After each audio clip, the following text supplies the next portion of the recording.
Hello students, welcome to my channel no biology no life. আর আমি তোমাদের educator Shampa Saha. তো আজকে আমরা ক্লাস 9-এর জৈবনিক প্রক্রিয়া অর্থাৎ থার্ড যে চ্যাপ্টারটা, সেই চ্যাপ্টারের প্রথম যে বিষয়টা আলোচনা করার আছে সালোক সংশ্লেষ, তার আলোক দশা শেষ করেছিলাম আগের দিন। আজকে আমরা তার অন্ধকার দশা অর্থাৎ আসলে যেটা আলোক নিরপেক্ষ দশা সে সম্পর্কে আলোচনা করব। তো প্রথমেই বলে রাখি যে যদি বিষয়টা কিছু না বুঝতে পারো প্লিজ আমাকে কমেন্ট বক্সে প্রশ্ন করবে, আমি নিশ্চয়ই প্রশ্নের উত্তর দেওয়ার চেষ্টা করব।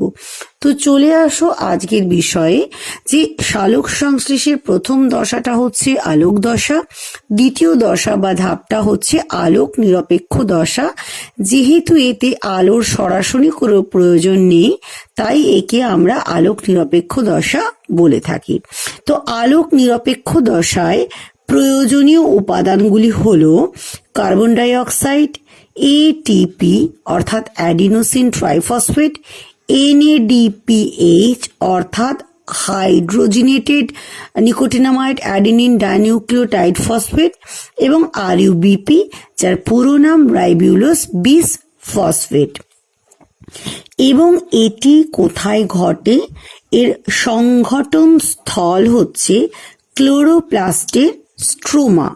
এবং এই আলোক নিরপেক্ষ দশার মূল বৈশিষ্ট্য হচ্ছে যে এই দশাতেই কার্বন ডাই অক্সাইড সংযোজন হয় উদ্ভিদ দেহে এবং শর্করার উৎপাদন ঘটে। এই দশাটির ওপর প্রথম আলোকপাত করেন বিজ্ঞানী ব্ল্যাকম্যান 1905 সালে। তাই এই সম্পূর্ণ আলোক নিরপেক্ষ দশার অপর নাম ব্ল্যাকম্যান বিক্রিয়া।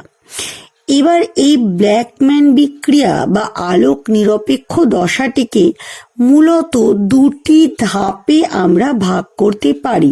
তোমাদের সুবিধের জন্য এই মূল দুটি ধাপকে আবার আরো ছোট ছোট ভাগে আমি ভাগ করেছি। এই দুটি ধাপের প্রথমটি হলো কেলভিন চক্র ও দ্বিতীয় ধাপটি হলো শর্করা সংশ্লেষ। তো প্রথম ধাপ কেলভিন চক্রকে আবার কয়েকটি ছোট ছোট ভাগে আমি ভাগ করেছি। সেই মূল ছোট ছোট ভাগ হলো তিনটি। তো কেলভিন চক্রের প্রথম ধাপটি হলো PGA ফসফোগ্লিসারিক অ্যাসিডের সংশ্লেষ ও অঙ্গার আত্তীকরণ। এর সমীকরণটি হলো 6CO2 + 6RUBP। এটার থেকে উৎপন্ন হলো 12 PGA এবং যেখানে রুবিস্কো বা রাইবিউলোস বিসফসফেট কার্বক্সিলেজ, আবারও বলছি রাইবিউলোস বিসফসফেট কার্বক্সিলেজ নামক উৎসেচকটি মূল ভূমিকা গ্রহণ করে। এবং এই বিক্রিয়াতে তাহলে আমরা কি জানলাম? যে কেলভিন চক্রের প্রথম ধাপটিতে carbon die oxide gas rubisco উৎসেচকের সহায়তায় রাইবিউলোস বিসফসফেট যৌগের সঙ্গে যুক্ত হয়ে ফসফোগ্লিসারিক অ্যাসিড উৎপন্ন করলো 12 অণু।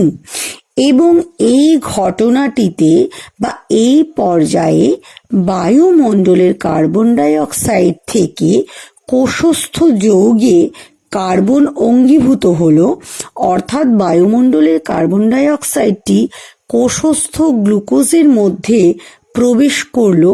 তাই একে বলা হয় অঙ্গার আত্তীকরণ প্রক্রিয়া। এটি অত্যন্ত ইম্পর্টেন্ট একটি প্রশ্ন যে সালোক সংশ্লেষকে কেন অঙ্গার আত্তীকরণ বলা হয়।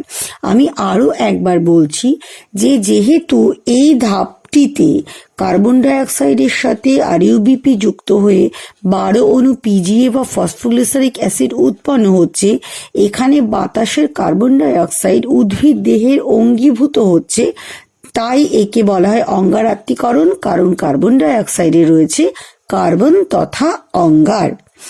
এরপরে কেলভিন চক্রের দ্বিতীয় ধাপটি হলো PGA এর বিজারণ ও ফসফোগ্লিসারলডিহাইড গঠন। PGA এর বিজারণ মানে ফসফোগ্লিসারিক অ্যাসিডের বিজারণ। এবার আমরা সমীকরণটি একটু দেখে নিই। 12 PGA plus 12 ATP plus 12 NADPH থেকে উৎপন্ন হলো 12 অণু PGALD অর্থাৎ 12 অণু ফসফোগ্লিসারলডিহাইড, 12 অণু ADP, 12 অণু NADP এবং 12 অণু PI। এখন যদি তোমাদের মনে প্রশ্ন জাগে যে এটিপি বা NADPH কোথায় পেলাম, তাহলে তোমরা খেয়াল করতে পারো যে এইগুলো কিন্তু আলোক দশায় উৎপন্ন হয়েছে।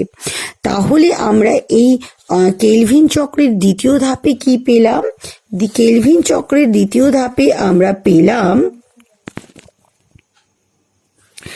যে 12 অণু পিজিএ বা ফসফোগ্লিসারিক অ্যাসিড আলোক দশায় উৎপন্ন এটিপি ও NADPH কে ব্যবহার করে 12 অণু ফসফোগ্লিসারলডিহাইড উৎপন্ন করলো এবং এডিপিটা পরিণত হলো এডিপিতে এবং NADPHটা পরিণত হলো NADPতে।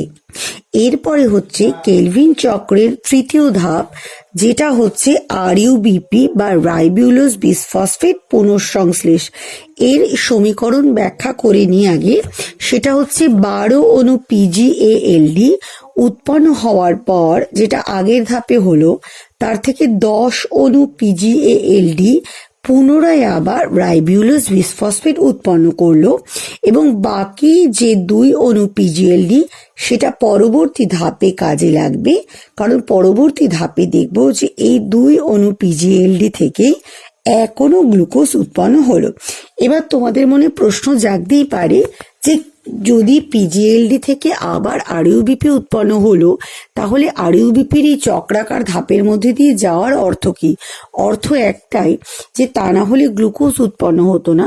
দেখো 12 অণুর থেকে কিন্তু 2 অণু মাত্র গ্লুকোজ উৎপন্ন করলো, বাকি 10 অণু আবার RUBP উৎপন্ন করলো। আর RUBP যদি পুনরায় উৎপন্ন না হয়, তাহলে একসময় কোষে উপস্থিত সব RUBP শেষ হয়ে গেলে পরে কিন্তু আর সালোক সংশ্লেষ প্রক্রিয়াটি কন্টিনিউ করতে পারবে না।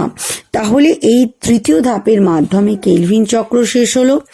এরপরে হচ্ছে গিয়ে অন্ধকার দশা বা আলোক নিরপেক্ষ দশার দ্বিতীয় দশা বা শেষ দশা, যেটা হচ্ছে শর্করা সংশ্লেষ, অর্থাৎ যেটার আলোচনা আমরা একটু আগেই করলাম, যে 12 অণু PGALD থেকে 2 অণু PGALD উৎপন্ন করলো 1 অণু গ্লুকোজ। অর্থাৎ কেলভিন চক্রের থেকে যে পাওয়া গেল 2 অণু PGALD, তার থেকে 1 অণু গ্লুকোজ উৎপন্ন হলো এবং উৎপন্ন গ্লুকোজের অধিকাংশ ফ্লোয়েম কলার মাধ্যমে উদ্ভিদের বিভিন্ন কলাকোষে পৌঁছলো এবং কলাকোষে পৌঁছলোর পর কাজে লাগলো, আর কিছুটা যেটা অতিরিক্ত তার শ্বেতসার হয়ে ভবিষ্যতের জন্য জমা থাকলো। এবার কয়েকটা টপিক সম্পর্কে আমরা জেনে নেব, যে কেলভিন চক্রের ধারাবাহিক বিক্রিয়াগুলি বিজ্ঞানী কেলভিন, বেনসন এবং ব্যানসাম এরা তিনজনই প্রথম ব্যাখ্যা করেন। তাই এই চক্রের অপর নাম হচ্ছে কেলভিন চক্র তো বটেই, তার সঙ্গে সঙ্গে কেলভিন বেনসন চক্রও বলা হয়। এবার দেখো, অনেক সময় পরীক্ষাতে আসে যে কেলভিন চক্রের একটি রেখাচিত্র অঙ্কন করো। তাই তোমাদের জন্য খুব সহজ করে একটি রেখাচিত্র দিয়েছি, তোমরা চাইলে এটাকে কপি খাতায় কপিও করে নিতে পারো। সেটা হচ্ছে, দেখো যে অঙ্গারাত্মীকরণে কি হচ্ছে, কার্বন ডাই অক্সাইড থেকে উৎপন্ন হচ্ছে 2টি 3 অণু গঠনযুক্ত 3 অণু কার্বন অণু গঠনযুক্ত কার্বন ডাই অক্সাইড, সেখান থেকে PGA উৎপন্ন হচ্ছে। এবার PGA এর বিজারণ হচ্ছে, বিজারণ হয়ে সেটা উৎপন্ন করছে RUBPর সঙ্গে যুক্ত হচ্ছে, আর এখানে ATP ও NADPH লাগছে এবং RUBPর থেকে গ্লুকোজ তৈরি হচ্ছে। ধাপগুলো তো আমরা আগে আলোচনা করেছি। সেই গ্লুকোজ থেকে আবার কিছুটা তো গ্লুকোজ তৈরি হচ্ছে আর কিছুটা RUBP উৎপন্ন হচ্ছে, আবার এটা কিন্তু অঙ্গারাত্মীকরণ প্রক্রিয়ায় চলে যাচ্ছে।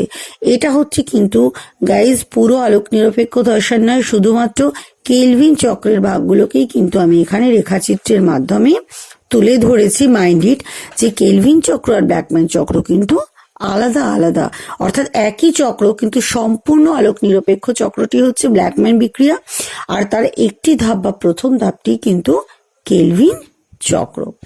এরপর চলে আসি যে এই অংশটিতে সালোক সংশ্লেষের তাৎপর্য কি, অর্থাৎ সালোক সংশ্লেষের প্রয়োজনীয়তা কি, সালোক সংশ্লেষ না হলে কি হতো। দেখো, প্রথমেই হচ্ছে সালোক সংশ্লেষই হচ্ছে পৃথিবীর এক এবং অদ্বিতীয় প্রক্রিয়া, যাতে কিনা সূর্যের শক্তিটাই পৃথিবীতে ব্যবহারের উপযোগী হয় জীবদের জন্য। কারণ আমরা জানি যে জীবজগতে সমগ্র শক্তির উৎসই হলো সূর্য, আর সূর্য থেকে আগত শক্তি এই সালোক সংশ্লেষ প্রক্রিয়াতেই উদ্ভিদ দেহে আবদ্ধ হয়। তারপর সেই শক্তিকে কাজে লাগিয়ে, কারণ উদ্ভিদ দেহই কি করে, সৌরশক্তিকে খাদ্যের মধ্যে বা গ্লুকোজের মধ্যে স্থিতিশক্তি রূপে আবদ্ধ করে, যা জীবেরা অর্থাৎ প্রাণী ও উদ্ভিদেরা প্রত্যেকেই কিন্তু পরবর্তী ক্ষেত্রে ব্যবহার করে। দ্বিতীয়ত হচ্ছে এই সালোক সংশ্লেষ প্রক্রিয়াতেই পৃথিবীতে যাবতীয় জীবের খাদ্য তৈরি হয়, অর্থাৎ খাদ্যের উৎস। জীবজগতে কেবলমাত্র সবুজ উদ্ভিদেরাই সালোক সংশ্লেষ পদ্ধতিতে নিজ দেহে শর্করা জাতীয় খাদ্য উৎপাদন করতে পারে। এবার এই শর্করা থেকেই কিন্তু প্রোটিন, ফ্যাট প্রভৃতির সংশ্লেষিত হয়। তাই সালোক সংশ্লেষই হচ্ছে খাদ্যের একমাত্র উৎস। এরপরে চলে আসছি বায়ুমণ্ডলে অক্সিজেন ও কার্বন ডাই অক্সাইডের ভারসাম্য রক্ষা। দেখো, শ্বসনের সময় প্রতিটা উদ্ভিদ, প্রতিটা প্রাণী কিন্তু প্রচুর পরিমাণে কার্বন ডাই অক্সাইড উৎপন্ন করে। কিন্তু যদি শুধুই কার্বন ডাই অক্সাইড উৎপন্ন হতো, তাহলে সমগ্র পৃথিবীতে কিন্তু একমাত্র গ্যাস হিসেবে কার্বন ডাই অক্সাইডই থেকে যেত। তাহলে কি হতো, পরবর্তী ক্ষেত্রে আর প্রাণীরা বা উদ্ভিদেরা আর অক্সিজেন পেত না, তার ফলে তাদের শ্বাসকার্য তাদের আর শ্বাসকার্য করা সম্ভব হতো না। কিন্তু যেহেতু সালোক সংশ্লেষ প্রক্রিয়ায় প্রতিনিয়ত অক্সিজেন উৎপন্ন হয়, সেই অক্সিজেন কিন্তু পুনরায় আবার জীবেরা ব্যবহার করে এবং কার্বন ডাই অক্সাইড উৎপাদন করে। অর্থাৎ কিনা যে পৃথিবীতে কার্বন ডাই অক্সাইড আর অক্সিজেনের যে ভারসাম্য, তার রক্ষায় সালোক সংশ্লেষের যে অবদান তা অনস্বীকার্য। আচ্ছা, এরপরে হচ্ছে মানব সভ্যতার অগ্রগতিতে সালোক সংশ্লেষের ভূমিকা। দেখো, এক কথায় যদি আমি বলতে চাই যে সমগ্র মানব সভ্যতা, তাহলে কিন্তু বলা যেতেই পারে যে উদ্ভিদের উপর তথা সালোক সংশ্লেষের উপর নির্ভরশীল। কারণ মানব সভ্যতায় যা যা লাগে, কিরকম উদ্ভিদের প্রাপ্ত যা যা ব্যবহার্য সামগ্রী, সেগুলোর উৎসই কিন্তু সালোক সংশ্লেষ। তুলো, রেয়ন, ফিল্ম, সেলোফেন, কাগজপত্র, তোমাদের বাড়ির ফার্নিচার কাঠের তৈরি, বা ধরো যে ওষুধপত্র মেডিসিনাল প্ল্যান্টস থেকে পাওয়া যায়, এবং যে বই আমরা পড়ি কাগজ, তাও কিন্তু সেলুলোজ অর্থাৎ প্রকৃতপক্ষে সালোক সংশ্লেষজাত উপাদান। তাহলে এক কথায় বলতে পারি যে সালোক সংশ্লেষ এর ওপরই সমগ্র পৃথিবী, সমগ্র বিশ্বজগতের সভ্যতা বা সবকিছুই দাঁড়িয়ে রয়েছে। একটি পয়েন্ট আমাদের জানতে হবে, সেটা হচ্ছে সালোক সংশ্লেষীয় অনুপাত কাকে বলা হয়। সালোক সংশ্লেষীয় অনুপাত বা ফটোসিনথেটিক কোশেন্ট হচ্ছে সালোক সংশ্লেষ প্রক্রিয়ায় নির্গত অক্সিজেন এবং গৃহীত কার্বন ডাই অক্সাইডের যে অনুপাত, তাকেই বলা হয় সালোক সংশ্লেষীয় অনুপাত বা ফটোসিনথেটিক কোশেন্ট। এর মান সাধারণ ক্ষেত্রে হয় 1। 6 অণু কার্বন ডাই অক্সাইড গৃহীত হয় এবং তার বদলে 6 অণু অক্সিজেন নির্গত হয়, যেটাকে আমরা লিখতে পারি PQ = 6O2/6CO2 = 1। এবার আমরা আরেকটু জানবো যে আলোক দশা ও আলোক নিরপেক্ষ দশার পার্থক্যটা কি। দেখো, আলোক দশা ও আলোক নিরপেক্ষ দশার পার্থক্য হচ্ছে যে আলোক দশাটি সূর্যালোকের উপস্থিতিতে ঘটে এবং এক্ষেত্রে সূর্যালোক অত্যন্ত প্রয়োজনীয়। কিন্তু আলোক নিরপেক্ষ দশায় সূর্যালোকের উপস্থিতিতে ঘটলেও সূর্যালোক প্রয়োজনীয় নয়। আলোক দশা প্লাস্টিডের গ্রানায় ঘটে, আলোক নিরপেক্ষ দশা প্লাস্টিডের স্ট্রোমায় ঘটে। এছাড়া আলোক দশায় এটিপি এবং NADPH+ সংশ্লেষিত হয়। আলোক নিরপেক্ষ দশায় গ্লুকোজ ও অন্যান্য শর্করা সংশ্লেষিত হয়। আলোক দশা ফটোলাইসিসের মাধ্যমে অক্সিজেন উৎপন্ন করে, আর আলোক নিরপেক্ষ দশায় অক্সিজেন উৎপন্ন হয় না, বরং গ্লুকোজ উৎপন্ন হয়। এই হলো আলোক দশা ও আলোক নিরপেক্ষ দশার পার্থক্য। তাহলে আজকে আমরা সালোক সংশ্লেষ সম্পর্কে জানলাম। পরের দিন আমরা এর দ্বিতীয় ধাপে চলে যাব।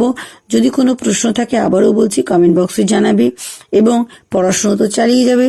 So guys, keep learning, happy learning, bye bye.